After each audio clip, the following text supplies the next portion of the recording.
ഈ വഴിയിൽ കേക്കും കൊണ്ട് പോയി നമുക്ക് നല്ല ഒന്നാന്തരം ഒരു പണി കിട്ടേണ്ടതായിരുന്നു. അപ്പോൾ നമുക്ക് ഗൾഫിൽ നിന്ന് കിട്ടിയ ഒരു ഓർഡറാണ്. അപ്പോൾ ആ കുട്ടിയുടെ സിസ്റ്ററിന് വേണ്ടിയിട്ടാണ് ഓർഡർ ചെയ്തത്. അതെല്ലാം നമ്മൾ കറക്റ്റായിട്ടൊക്കെ ഉണ്ടാക്കി നമ്മളൊരു 5:45 ആയപ്പോഴത്തേക്കും കണ്ടോ പരിപാടികളെല്ലാം തീർത്ത് കേക്കെല്ലാം പാക്ക് ചെയ്ത് നമ്മൾ ഇറങ്ങാൻ പോവാണ്. സമയം കണ്ടല്ലോ അല്ലേ.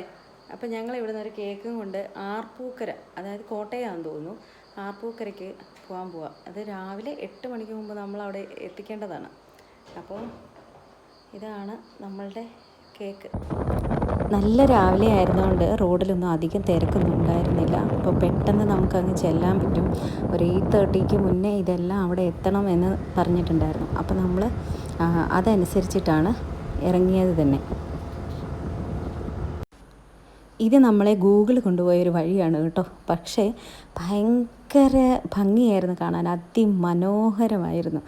ഇതൊക്കെ ഇങ്ങനെ ആസ്വദിച്ച് പോകുമ്പോൾ നമ്മൾ അറിഞ്ഞില്ല മുന്നോട്ട് പോകുമ്പോൾ നമുക്ക് വലിയൊരു പണി അവിടെ കിട്ടാൻ പോകുന്നുണ്ട് എന്നുള്ളത്.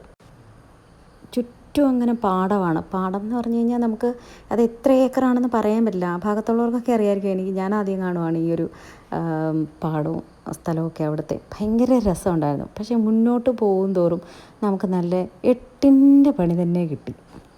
ഈ റോഡ് ഭയങ്കര കുണ്ടും കുഴിയായിട്ട് ചള്ളയൊക്കെ ഭയങ്കര സ്ലിപ്പായിട്ട് വണ്ടി മറിഞ്ഞ് കേക്ക് എൻ്റെ കയ്യിൽ നിന്ന് താഴെ പോയിട്ട് ഒരു തരത്തിൽ അത് പിടിച്ചു. പിന്നെ വണ്ടിയും കൊണ്ട് മുന്നോട്ട് പോയിക്കോളാൻ പറഞ്ഞു. ഞാൻ അവിടുന്ന് പതിയെ നടന്നു പോയി.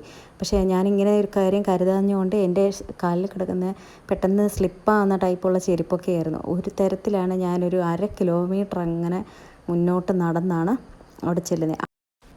അപ്പോഴാണ് നമ്മുടെ മുന്നേ നടന്നു പോകുന്ന ആ ചേട്ടൻ പറഞ്ഞ് കഴിഞ്ഞ ദിവസം ആരൊക്കെയോ വണ്ടിയിൽ വന്നിട്ട് അവിടുന്ന് പാടത്തേക്ക് പോയതേ ഉള്ളൂ എന്ന്. അങ്ങനെ നമ്മളതൊക്കെ കടന്ന് അവസാനം വീടൊക്കെ കണ്ടുപിടിച്ച് കേക്ക് കൊടുക്കാനായിട്ട് ഉള്ളിലേക്ക് പോയി. ഉള്ളിലേക്ക് ചെന്നപ്പോൾ നമ്മൾ ആ കേക്കിലുണ്ടാക്കി വെച്ചിരിക്കുന്ന ഒരുത്തനുണ്ടല്ലോ, ഒരു പട്ടിക്കുട്ടി, അവൻ നമ്മളെ കണ്ട് ഭയങ്കര സ്നേഹമായിരുന്നു കേട്ടോ. കയറി ചെന്നപ്പോഴേ അവൻ ആ സ്നേഹമൊക്കെ നമ്മുടെ അടുത്ത് കാണിച്ചു. അങ്ങനെ ഞങ്ങൾ അങ്ങനെ വീടിൻ്റെ അടുത്തേക്ക് ചെന്ന് കോളിംഗ് ബെൽ അടിക്കാമെന്ന് വിചാരിച്ചപ്പോഴേക്കും അവരുടെ അച്ഛനവിടെ ഇരിപ്പുണ്ടായിരുന്നു. ഓക്കെ, അച്ഛനെ വിളിച്ചിട്ട് നമ്മൾ കേക്ക് കൊടുത്തിട്ട് വേഗം പോരാനുള്ള വഴി നോക്കുമായിരുന്നു. അങ്ങനെ അച്ഛൻ വന്നു, കേക്കൊക്കെ അച്ഛനെ ഏൽപ്പിച്ചു. അങ്ങനെ കേക്കിൻ്റെ കാര്യങ്ങളൊക്കെ പറഞ്ഞു. ഞങ്ങൾ വേഗം തന്നെ തിരിച്ചു പോകാൻ ഇറങ്ങി. സത്യത്തിൽ രാത്രി മുഴുവൻ ഉറങ്ങാതെയുള്ള വർക്കും പിന്നെ രാവിലത്തെ യാത്രയും കൂടെ ആയപ്പോഴേക്കും നല്ലതായിട്ട് ടയേർഡായി, നന്നായിട്ട് വിശന്നു. രാവിലെ ഒന്നും ഒരു ചായ പോലും കുടിക്കാതെ ഇറങ്ങിയതാണ്. അപ്പോൾ പിന്നെ അവിടെ അടുത്ത് കോട്ടയത്ത് തന്നെ ഒരു കടയിൽ കയറി ഞങ്ങൾ നല്ല ഒന്നാന്തരം ബീഫ് കറിയും പൊറോട്ടയും ബീഫ് റോസ്റ്റും ഓർഡർ ചെയ്തു. അങ്ങനെ അടിപൊളിയായിട്ട് അതൊക്കെ കഴിച്ച് ഞങ്ങൾ അവിടെ നിന്ന് ഇറങ്ങി പതിയെയാണ് തിരിച്ചു പോകുന്നത്. പിന്നെ ഒരു 12:30 ആയപ്പോഴേക്കും നമ്മൾ തിരിച്ച് നമ്മുടെ എടപ്പള്ളിയിലെത്തി. ഇനി പോയി കിടന്നാൽ മതി എന്നുള്ളൊരവസ്ഥയിലാണ്. കാരണം അത്രയും ടയേർഡായിരുന്നു. പിന്നെ അതിരാവിലെയുള്ളൊരു യാത്രയായിരുന്നുകൊണ്ട് ചൂടും വെയിലും കുറച്ച് കുറവായിരുന്നു.